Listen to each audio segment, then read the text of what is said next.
Este video forma parte del curso internacional penal y económico de la Universidad Siglo XXI. Es el examen final y la consigna es que se elija asesorar al comandante del ejército, el general Nicolaides, al doctor Alfonsín, al doctor Luder o a las organizaciones de derechos humanos. Nos centramos en el año 1983, un año que es fundamental para la historia argentina. Los militares estaban en la retirada, los partidos políticos reclamaban su espacio, había un leve interés por los procesos o las cuestiones que pasaron con los derechos humanos. Teníamos una situación compleja y yo elijo asesorar al doctor Luder porque fue el que perdió, porque fue en realidad la persona con la cual no sabemos qué hubiera pasado si hubiera ganado. Con Alfonsín, mal o bien, sabemos de que Alfonsín hizo las cosas que prometió en la campaña y llevó a los comandantes al juicio de las juntas.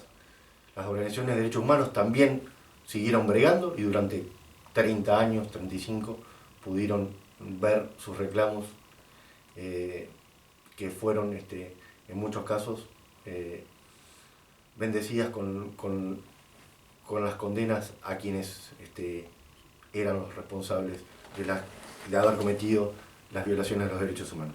Yo elijo a Luder porque el peronismo en ese momento se creía imbatible. El peronismo era inaudito que perdiera, nunca había perdido una elección. Cuando no ganó el peronismo fue porque el peronismo estaba proscripto.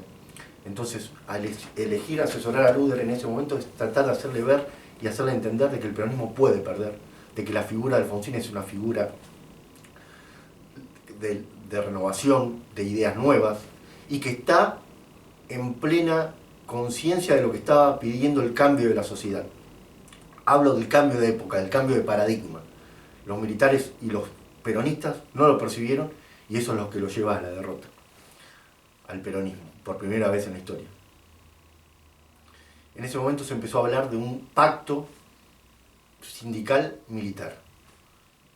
Hubiera asesorado al doctor Luder diciéndole que negara rotundamente la existencia de dicho pacto, que tampoco fue comprobado si fue verdad o era un invento electoral, que sin duda Alfonsín lo aplicó muy bien. Negar, llevar a la justicia para que investigue si realmente sucedió, y en el caso de que hubiera sucedido que sindicalistas hubieran negociado en nombre del Partido Justicialista, dar la palabra de honor de que los hubiera echado del partido.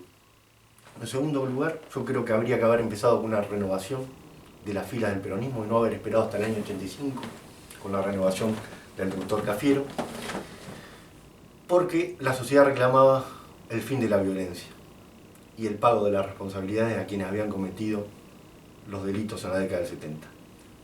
Hacer renovación de los dirigentes, no solamente echando a los de izquierda, sino a los de la violencia sindical y de derecha del Partido Justicialista. Hubiera dicho que hiciera hincapié en la campaña de la cantidad de políticos radicales que fueron parte del proceso militar como intendentes en la República. Porque el Partido Justicialista fue el que era el gobierno nacional, el que detentaba el poder, fueron perseguidos por los militares, y los radicales, en muchos de los casos, más del 50%, eran intendentes en diferentes localidades del país. Sí, tendría que haber hecho un mea culpa el justicialismo de lo que hizo durante el gobierno democrático, el desastre económico y la proliferación de organizaciones tanto de derecha como de izquierda.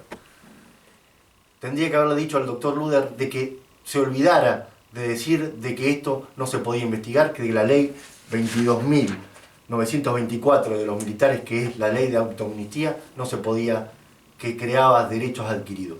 Tendríamos que haberle hecho ver de que tendría que haber llevado a investigado los crímenes que se cometieron en la dictadura, tanto en la dictadura como en la democracia, y con un mecanismo que promulgase la figura del arrepentido o de compensación para que los que habían estado implicados dijeran la verdad.